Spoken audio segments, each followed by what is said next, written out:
Hey kids, howdy and welcome once again. It is time for Conscious Embodiment, Astrology and Dreams with Dr. Michael Lennox. We are finishing up July and starting August this week. So this week's podcast is about July 28th through Sunday, August 3rd. And I would say that August is a hot month as well. July maybe more so, but while this week is incredibly quiet, there's not a whole lot to talk about. We're in that thing called the hot summer that I've been talking about. And we're also now in that lunar cycle with last week's new moon in Leo that we talked about last week, that is activating each of us to, find our center of creativity and leadership to meet the new world that is, being forced upon us. So we have a couple of things to talk about, not as much as usual, but as ever. Let's start with an announcement and a question. The announcement is the disciplined mind, which I've sort of hinted at for the last 3 or 4 weeks, is starting on Saturday. This has turned out to be a very popular class. It's a large sign up, which I expected. Because this is an important class. Most of the work that I do in my teaching is about sort of scraping down in the basement where gunk is blocking our system so that we can become more powerful, integrated, and creative because we have a cleaner instrument by removing shadow. But without a disciplined mind, it doesn't matter how clean your body is because the mind is the creative instrument. Mm-hmm. Our body allows us to feel that which we're creating and is an important aspect of manifestation. And so that's why the shadow work and the self-investigation is good for the feeling part of creating a powerful, life with your words, with your mind. But without a disciplined mind, how can you use the tool for manifestation that is literally installed in your voice? I like to say you cannot stop the first thought that comes, but you can stop the second. Mm-hmm. Plus, prayer and spiritual work with the mind is a big part of my personal life and the fact that I'm a psychologist and spiritual teacher. So part of the disciplined mind is learning the effective ways to use the mind and voice in prayer. It's a great class. Check it out, michaellennox.com for the details, and maybe we'll see some of you on Saturday.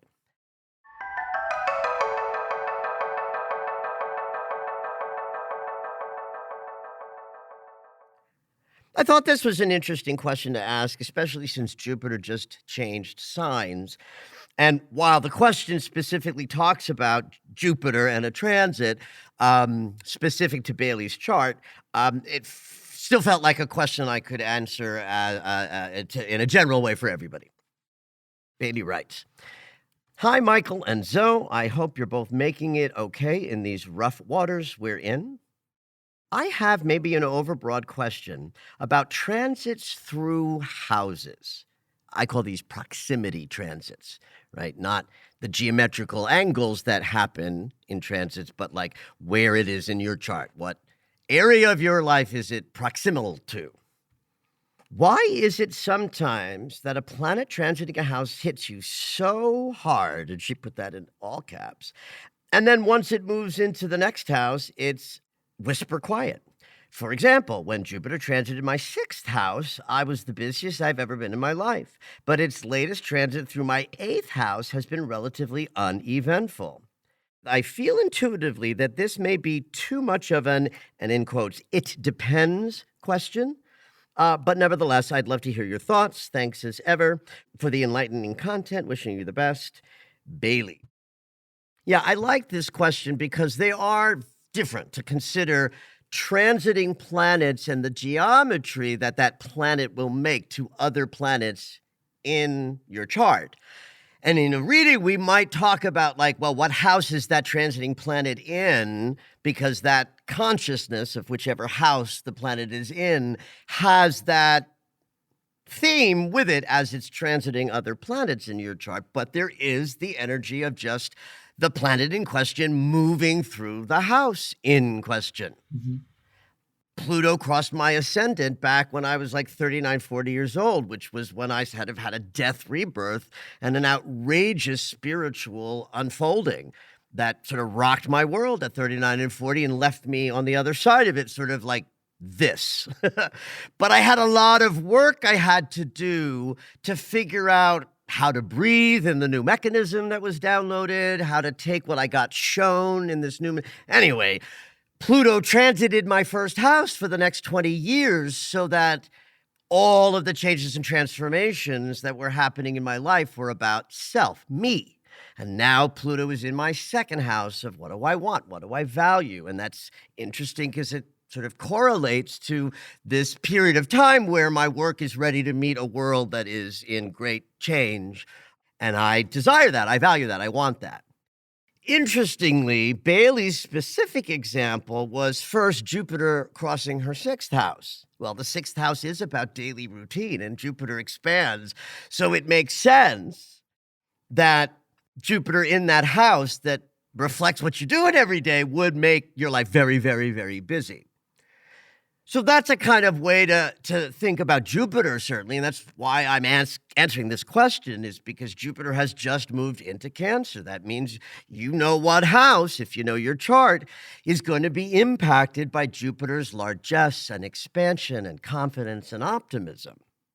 In Bailey's specific example, the eighth house is the house of change and transformation and death and rebirth. It's one of the mystical houses. So life might be uneventful at the moment, but the internal landscape of Bailey will not be uneventful as the transit of Jupiter through Cancer continues, because it's happening in a house that sort of straddles between like conscious awareness and the deep unconscious, right? You know, like Cancer water sign is about our conscious awareness of emotional tenderness. Pisces is the water sign of like the deep unconscious, and Scorpio puts them together, which is why it's such a tumultuous house. Now, there's a lot of disagreement in astrology about lots of things. I've shared about what I've seen in retrogrades of outer planets being completely contradictory and therefore confusing. I literally this morning, which was part of why I added this question as the question I wanted to answer, saw a post where someone was talking about empty houses and the meaning of them. Now, typically, the meaning of an empty house, as understood by most astrologers and how I work with them, is that it's a house that doesn't need any extra help. Like you're not going to be working on something in that house. And she had all of these things listed, and I have 3 empty houses, 5th, 6th, and 12th. And everything she said was not only wrong for me, it was the complete opposite, right? 5th house, joy. I should be joyless. I'm the most joyful person I know. Yeah. At any rate, this isn't a question about empty houses, but the part of why I'm saying that or bringing that into the picture is that there are going to be different opinions, right? That this is back to Bailey's "it depends" sort of comment. So yes, it depends. It depends, is the house empty or does the house have a planet in it? So you have to consider the house as a whole for the empty house, but you have to consider that and the planet if there's anything in the house. But again, depending on which astrologer you ask, you know, the sensation will be different based on the belief. And my idea about that too, and I want to say that even though I'm talking about a mass contradiction, ministry works well. In other words, the person who needs to hear that their empty house has a negative connotation will be attracted to that astrologer. Mm-hmm.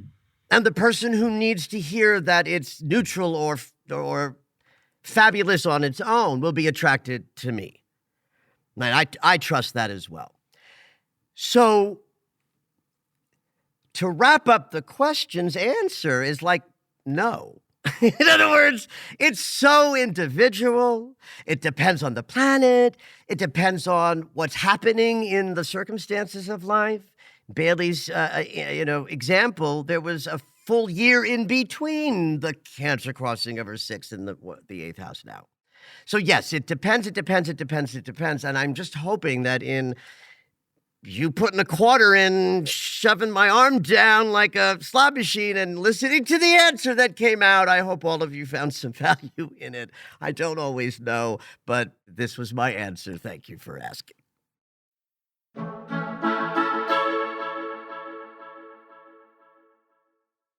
So there isn't a lot to talk about this week, right? The big stuff is later.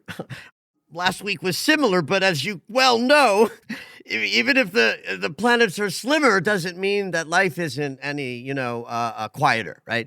The small shifts that I'm going to talk about seem slim compared to weeks when there's a lot. But, once the outer planets got set up in their grand sextile with Uranus moving into Gemini, that energy is with us all summer long. And so even on a, quiet day or week with, what Venus or Mercury is doing, we still have this radical, unstable, anything can happen and probably will energy riding us all summer long. But this is actually one of the reasons why I'm very excited to tell you that on Wednesday, Venus changes signs. She moves into Cancer. This is very, very good for us. Not because Venus is any better in Cancer than she is in Gemini. Those are both signs she operates very well in. But in Gemini, Venus is very much like neck up, very in the intellect, which is helpful when we want to understand our emotional experience using our intellect. That can be very valuable. But in an unstable world where there's all of this air and fire from the outer planets, having Venus, our heart centers, in an air sign sort of contributed to our personal experiences of anxiety, overthinking, and anything that was troubling, that was both emotionally challenging and then hard to take in with your mind. Certainly, the world exploded while Venus was in Gemini, and so the reactions, especially here in the United States, when Uranus moved into Gemini, the shit hit the fan in like politics and presidencies and pedophiles and revealing of stuff. It's been insane, right? So a quiet week doesn't exclude us from that. And Venus moving into Cancer puts some water in the atmosphere. Like one of the ways you can explore any given period of time, short period of time, you can look at where the planets are based on the elemental picture that they draw. So we got 4 elements: fire, air, earth, and water. Too much air and too much fire on the planet right now for the outer planets makes those elements more difficult, because fire also means change. And air is intellect. So as we're moving through change, our intellect is triggered. Right. So Venus and Gemini added to that. And, I use my program to do this. It's very easy to just click a button and get a kind of an overview. But if I look at a chart from like late July before Venus changes signs and I look at the elemental mix, there's almost no water in the atmosphere at all, except for Jupiter. Now, Jupiter's very yummy water, and in Cancer, he's exalted, which means it's a water of expansion and possibility and confidence and optimism. But one planet in a water sign, even Jupiter, makes water desert-like. We are thirsty. And so Wednesday's move of Venus into the water sign of Cancer brings an energy that we need desperately, that allows for fluidity, flexibility, Cancer is interestingly a water sign, but also a cardinal sign, which means it's not like water that just sits there or that keeps us, boo-hooey. Again, Venus in Cancer does have an inhibition built into it, but I'm talking about the archetype, not the behavior that it might inspire. The fact that we now have a more balanced elemental structure as of Wednesday, or Thursday, we should really say, we will feel some kind of way because we're now not so fired up in our neck up experience that part of us will be able to process emotions that are scary, that have knocked us off on our ass, that it's like if seeing the world change like this has ever given you a moment where it's like, oh my God, enough. I need a break from all that. That would be very hard to achieve with Venus in Gemini, but very easy to accomplish with Venus in Cancer. So starting Wednesday for 3.5 weeks, honor what your body and your emotions tell you you need. Honor the moments of rest and restoration and self-care, because that's what Venus in Cancer wants from us. And it's the antidote to like being overwhelmed by looking at the world. Close the door, get out your bonbons, put on a nice movie, and cozy up with Venus in Cancer for 3.5 weeks, starting Wednesday.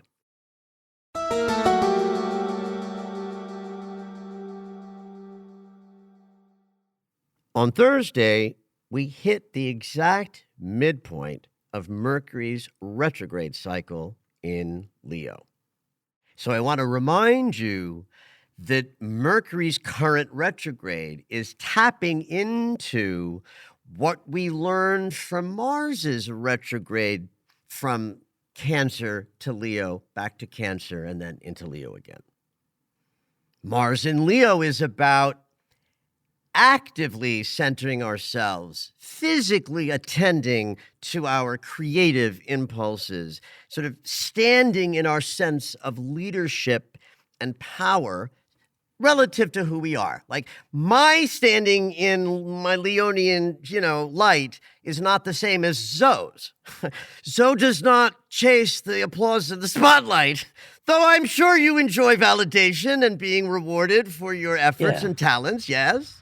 Absolutely. Yeah, but you don't eat it for breakfast like I do. No, I'm kind of shy Yes. and a little uncomfortable sometimes. Listen, this is actually one of the reasons why I liked Zoe so much when we first met in the spiritual center where we met years ago, is because you are that captivating introvert that my little Leo goes, ooh, that's interesting. They're barely saying anything. You're like, what's that like? I want to make sure that when I tell anybody about the centering of self, that's powerful and important by virtue of this Leo journey that we're on last fall into the, this period of time, this is relative to what's centering of self for you, not some idea that says that you're hearing my words and thinking, oh no, I'm falling short of that because I'm shy. Mm-hmm. Right? So remember, it's different for everybody in terms of centering themselves, what that means. And where Leo falls in your natal chart will give you a sense of like where in your life this expansion of creativity and self-centering is happening. But I love the elegance of Mars doing it first, Mercury participating at that time with that crazy all three personal planets retrograde thing that we started the year in. And that Mercury retrograde was specifically about helping us know our unconscious impulses with more clarity so that as we take action in the real world, we're operating with both our conscious awareness and the sense of what our unconscious is informing us of both. Because Mercury started in Pisces, the unconscious sign, moved into Aries, the action sign, and then says, wait, we got to turn around. Hey, I'm going to follow Venus. I'm going to get together with my, counterpart of the heart, and we're going to go back into the unconscious spaces, and then we're going to return to the Aries action sensibility, changed. So Mercury is not only changed because we got a visit to the unconscious that we get to take with us, but we had that alignment of mind and heart of Mercury and Venus retrograde together at the same place. Very rare set of circumstances in those three personal planet retrogrades. So I love that in this next retrograde of Mercury, that he goes right to the sign that counts, the sign that Mars said was so important last October through May. Again, Leo relative to you, and the area of your chart ruled by Leo might give you some information about where your voice is being worked on the most in your life, where it's needed. And the important event in the Mercury retrograde that's happening on Thursday is called the inferior conjunction. It's the exact midpoint of the first and the last day of Mercury's backward motion. So the significant date is called the inferior conjunction. It's Thursday. It happens in every Mercury retrograde cycle. It happens at the exact midpoint between the first day and the last day of the backward motion. This also happens in the free and clear months, right? Mercury spends 2 months in retrograde, but then he spends 2 months moving in typical fashion. And halfway between those months of free and clear, Mercury and the Sun gather for what we call the superior conjunction. In the superior conjunction, Mercury's on the other side of the moon from us. That's why they call it superior, right? So the Sun is in between us and Mercury. So it's less of a juicy moment when Mercury's direct, but it's still an alignment of our thinking and our conscious awareness that's valuable, right? The Sun and Mercury are not the same thing, and we confuse our beingness with our thinking. They are not the same. That's one of the reasons why I love astrology, because that paradigm is challenging for a lot of people. We're so oriented towards feeling that our thinking is who we are. We don't realize it's like a narrator that's been installed into us. The Sun represents that we simply are. We be, I am, I shine, and my thoughts spin around me, narrating the experience. So any moment that we get to align those things in such a way that we begin to understand the distinction between the I am being of me and the thought process of me, that's what's valuable in the superior conjunction. But in the inferior conjunction, where Mercury is appearing to move backwards, he's crossing in between the Earth and the Sun. So he's in this like juicy territory that I'm going to call the immediate unconscious. That's the language I use for all retrograde planets, that they are visiting our unconscious when they are appearing to move backwards. Since Mercury is our perceptions and our thoughts and our narrator, the narrator in below territory is why we keep tripping and bumping into the furniture when Mercury goes retrograde, because archetypally, we can't see where we're going. But the value of being in the thoughts below the surface of your awareness changes us from the beginning to the end of the retrograde cycle. But because we're like moving blind, they can be discombobulating, not just circumstantially, they can be discombobulating inside your perceptions. So there's this one day in the exact midpoint of the cycle, that's this Thursday, that Sun, conscious awareness, Mercury, thinking and the narration of life line up. But Mercury's in the unconscious. The Sun is our conscious awareness, getting a rare opportunity to sort of glimpse what's happening in the basement from the light of day. So I invite you all on Thursday to look for happy accidents, synchronicities that seem almost too exact to be real, messages that come from sideways ways. The reason I'm mentioning all of this is that Mercury's a trickster. So it's unlikely that you're going to get like a telegram on Thursday about what your unconscious is doing. It won't be that clear. But there is that awareness available on Thursday. Take advantage of it, because anything you do, perceive, and in regular ways too, but anything you perceive on Thursday might be bringing with it some important information about the journey you're in.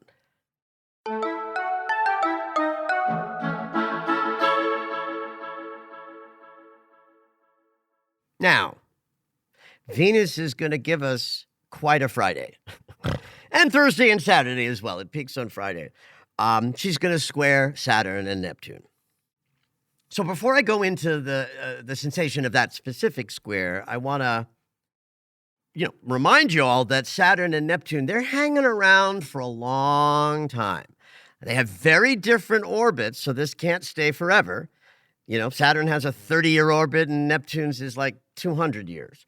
But they're both together now, and the way they are retrograding, they're going to stay together through the summer into next year. When they go direct and enter Aries again I think this is happening in February, they get together with an exact conjunction. They've been having foreplay most of the year, and even the summer and into, the winter, it's still foreplay, and they don't have Congress until the end of winter, and then they're going to start separating. And so by the end of, the year, Saturn moves on and is no longer hanging out. But just if you can hear my voice on this sort of summer afternoon that you're listening to this podcast, know that for the next 6 months, Saturn, responsibility, discipline, the I have to, the lesson that we've been avoiding, but we'll be smacked on our ass if we don't do it. And Saturn's now in Aries, so it's unavoidable that the lessons are going to be right there in our action places, right? So Saturn means business in Aries, and by conjuncting with Neptune, now we have a setup where consciousness is dissolving. That Neptune has that capacity. We talk a lot about Neptune with fog and cloud and amorphous stuff. We can also use the word dissolving to represent the energy of Neptune. Saturn builds structures. So when you want to consider the structures on the planet, like housing and banking and governments and laws, Saturn is responsible for our experience in the world of those structures. In fact, Saturn in Aquarius with Pluto, that's what made 2020 so destructive to the old structures, because Saturn in Capricorn, the sign Capricorn, the ruling sign for Saturn, is about social structures. This is what I mean by Saturn in Aries means business, right? Because we don't just think about what Saturn in Aries is doing now. My job as an astrologer is to remember what the journey has been for Saturn the last 30, 40, 50, 60 years, 5 years, 10 years, to speak into it for your benefit, because his transit through Aries is impacted by what he did in 2008, 2020. So if Saturn has this sort of demand to us, and he's a boots on the ground planet impacting our actual actions in bodies out there in the world, publicly and socially, this is what the combination of planets is doing. It's taking those structures and helping us dissolve them. We dissolve them through protest. We dissolve them through violence and war because of Aries. We dissolve them through what's happening on the planet right now, which is terrifying, but it's right in alignment with what the astrology is asking for us. This is partly why I trust our resilience and our capacity to create the new world, is because the story of astrology will continue to unfold. And it doesn't tell a story of there being a sudden end or nuclear destruction, right? The tension of the planets are always unfolding. And so I trust our experience because of that. But we are, make no mistake about it, in a place of dissolve now. So Saturn says step up. What are the structures? Neptune says we've got to reimagine a new dream. We've been living the white patriarchal colonizer's dream for the last 2,000 years. The age of Aquarius asks us to dream a new dream. That's why this time is so difficult, because we are literally the generations. I say generations plural, right? Because I'll be dead soon and then you all will be following up. But it's this group of generations that will create the new world while we're, after we get through this period where the new is being birthed as the old is being destroyed. So for the next, certainly 5, 6, 7 months, anytime a planet interacts with Saturn and Neptune, the interpretation is going to change a little bit because of what the longer story is that the outer planets are telling. Anytime Venus squares Saturn, we're going to be in a moment of squeezing in the emotional body, slowdowns or delays that actually might be beneficial, but they won't feel good. Relationship dynamics that are difficult and more about learning and lessons than like flow and joy and love. And anytime Neptune and Venus square, you've got emotional confusion, an uncertainty of the bigger sort of picture in life. Neptune, who rules Pisces, is also the sign that created, and the planet that created, the big institutions. Pisces and the 12th house rules the enormous institutions like the United States of America, banking all over the world, Gaza and Israel. It's all of the big things. And I say Gaza and Israel because politics, countries are all big institutions. So a typical Venus-Neptune square would be like, he's not that into you. Pay attention to what's real and take the rose-colored glasses off. It's not serving you. But when we put the story of, oh my God, the world is changing fast and furiously and we are unstable and crazy with it, that Venus moving into Cancer is going to allow us to sort of hold ourselves in care a little bit more than we've been able to.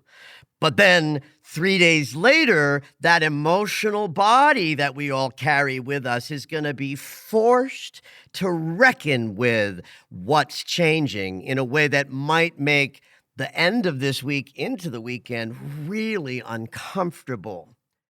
If that's the story that you have, if you really feel regretful or afraid of the future or some sort of way, as we move through the latter part of this week, try to remember it's just a passing transit where all of our collective heart centers have to go through a moment of, oh God, I hate this so much. But through the principle of radical acceptance, we get through that moment and find our resilience and our capacity to face anything. But I don't think that we're going to feel that way on Friday. So keep that in mind as the week ends and, continue to have at it. Did you know that Michael has a daily astro alert? If you enjoy hearing the weekly astrology, you might like knowing more about each day. When you subscribe for the daily astro alerts, you'll get an in-depth explanation of the day's astrology sent right to your email. Subscriptions are only $10 a month, or you can purchase the yearly subscription at the reduced price of $100. To subscribe, head over to michaellennox.com.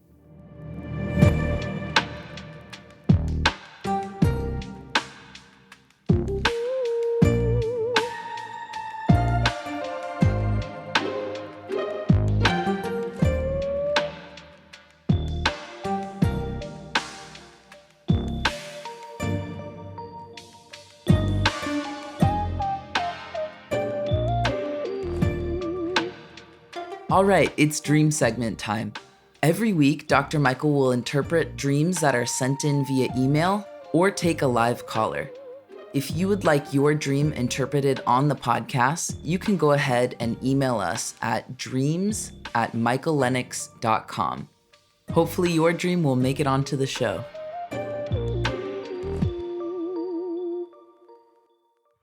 This week we have a call-in dreamer, and we have Tiffany calling in from California.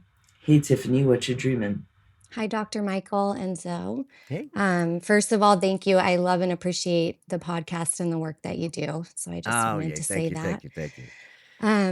I want to note that I had this dream while taking your radical forgiveness class several months ago. Ooh, love that. Okay, great. Perfect. So the dream starts out in the backyard of my childhood home. The yard is a 1/4 acre rectangular field with some trees lining the back corner. I'm walking to the back edge of the property with a person who is nondescript, except I know in the dream that they are male. We are heading toward the trees, and I am explaining to him that these are the trees I will be tapping for sap. They are oak trees. He tells me that the trees are not oak trees, and I assure him that there are many varieties and that these are indeed oak trees, even if he does not recognize them as such. The man is then gone, and I turn around and look off in the distance past my childhood home. I see an enormous palm tree. The trunk is massive in diameter, and the tree must be hundreds of feet tall. I think about it falling, and if it would reach me were that to happen. Just then, the tree begins to lean toward my direction and slowly falls, but it does not reach me and instead falls somewhere off to my right that I cannot see. In the dream, I think, oh my God, I just had a thought of the tree falling, and then it did. And I'm hoping no one has been hurt by the falling tree. Next, I'm riding in a car with my mom through our neighborhood. We pull up to our neighbor's house, and I ask her if she saw where the tree fell. She did not, and I realize I forgot to look as well. We go inside my neighbor's house, and I notice they have the same couch as the one I have in real life now, and then the dream ends. Okay. Tell me again. I just want to make sure that I didn't miss any details. When you're the tree falls and then you're in the car with your mom, who are you talking to asking if she saw the tree fell? Is it your mom? Yes. So that's all just between you and mom. Mm-hmm. Okay. Tell me a little bit about your experience in radical forgiveness. What were you like looking at thematically, especially if it had to do with your family or intergenerational stuff? It definitely did. I was having some feelings of anger and resentment that had been unresolved surrounding things from my childhood and in relation to my mom. Yeah. And so that was something I was wanting to explore through the class and see if I could resolve. And in the dream, this man, was he mansplaining in that moment? Like, was that interaction, did that feel contributory or annoying? Or neutral? It might have been neutral. It was several months ago, but I get the impression that it was kind of annoying. And then, I kind of had to speak up and say, no, you're wrong. And then he was gone. So if anything, he was a pressing up against you that helped you like speak up, find your truth. Yeah. Okay, now that's also interesting. I'm not sure how I want to ask this question. I'll say it like this. Is there a tree that feels more important to you? Within the dream, like the oak tree versus I feel like the palm tree was really like the center of the dream because it was so massive, and the fact that like I had a vision of it falling and then it fell. All right, I'm ready. Here we go. Well, first of all, I love having the context of what you were doing around the time of the dream, because it is specifically about triggering the unconscious to look at something. And in this case, it's about unforgiveness that's connected to the family. So yay that we have that context. Why I asked about the tree is because I'm feeling these trees as both reflecting, like your tree of life. right? Trees are a great image for, where we are rooted, how we sort of stay centered in our trunk, what our limbs reach out to like do and express in the world, and the family tree, all of those other ways that we use that symbol of tree to represent a life or a family tree, all of those tree consciousnesses. What's interesting to me about the first tree is that this one to me looks like it's coming up out of your current sense of integration, right? Your present day, though visiting someplace in the past. To me, this is almost set apart. You and the oak tree and the way that you talk about it with this man suggests to me that the oak tree is your current creation. You are connected to what they are and what they're not. And even this disbelieving part, the unbelieving part of you, because it's not him, it ain't his dream, who knows who he is. But in your dream, he's the pushback part. Right? The part that says no to your inner, like, yes. But in that dream moment, you dismiss that sort of negating thought, even with the suggestion that you're wrong and he's right. I love that. To me, that says, I, Tiffany, am creating this as my sort of reflection of my life, my rooting, my trunk, my reaching out in branches.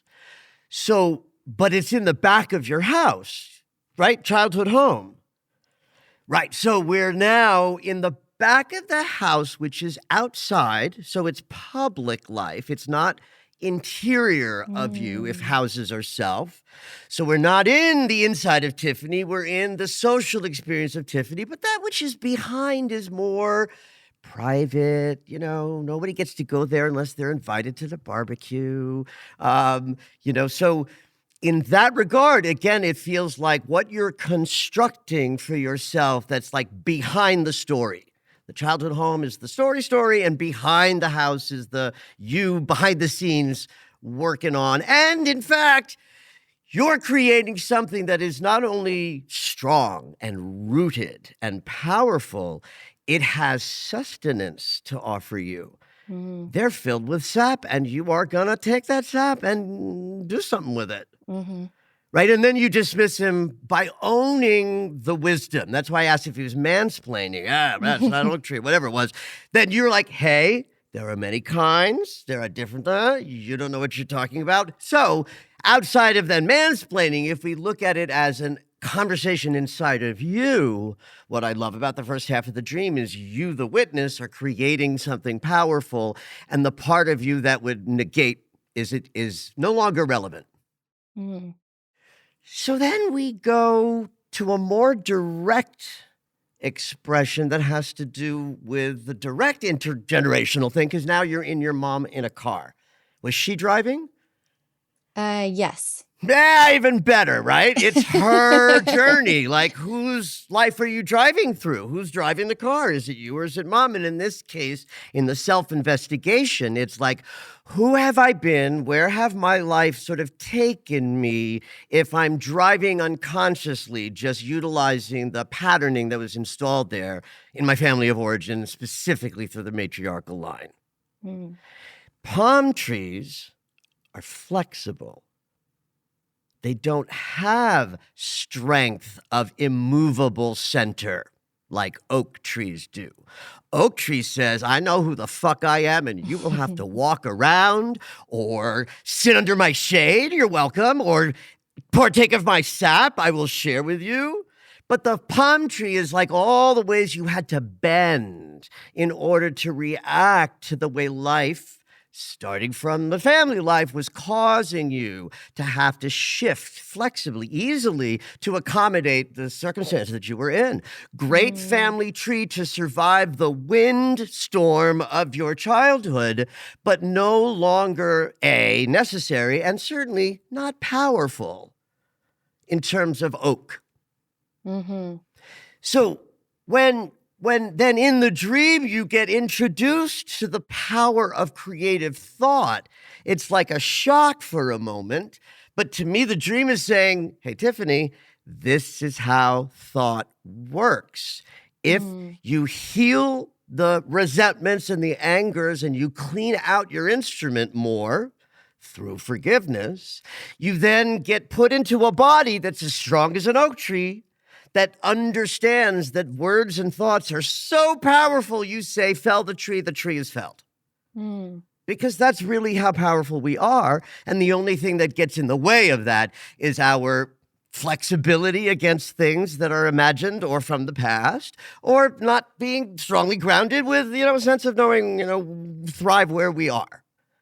How's this sort of land? It lands for sure. Definitely. Talk to me about the couch for a second before we wrap up.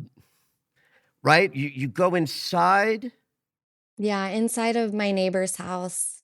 I don't recall anybody else being around, but I noticed the couch, and it's the same couch that I currently have in waking life. And was this neighbor a known neighbor or just a dream neighbor? It was a neighbor's house from my neighborhood growing up, but we didn't really, we didn't know our neighbors very well Got it. growing up. Okay.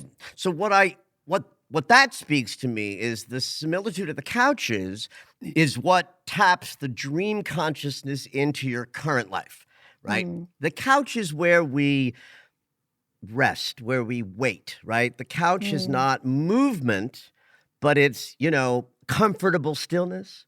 mm-hmm, It's also got something to do with inviting people in to share with you intimately. Not so intimately like the bathroom or the bedroom, but the couch is inside your home. Not everybody gets invited. And the couch is where you are relaxed and connecting to whomever, whatever. So the fact that it's the same couch is, to me, connecting your childhood with your current moment. And then what I like about the neighbor that's near from childhood but not known, that's like you becoming a new version of you that's very mm, near the family of origin, but not so grabbed by it that you got the wrong tree growing in the yard, mm. right? So you get the Okay, other house, and that's where you're able to sort of plant the new trees kind of thing. that makes sense. Well, wowsy. I love this. This was quite a lovely little journey you took us on. Thank you so much for sharing your dream. Thank you very much. That was wonderful. Thank you. Thank you for listening to Conscious Embodiment, Astrology and Dreams with Dr. Michael Lennox. You can find us on Apple Music, the iHeartRadio app, and anywhere you find your favorite shows. Head on over to michaellennox.com for information on astrology readings, the daily Astro Alert subscription, upcoming classes, and to join the mailing list.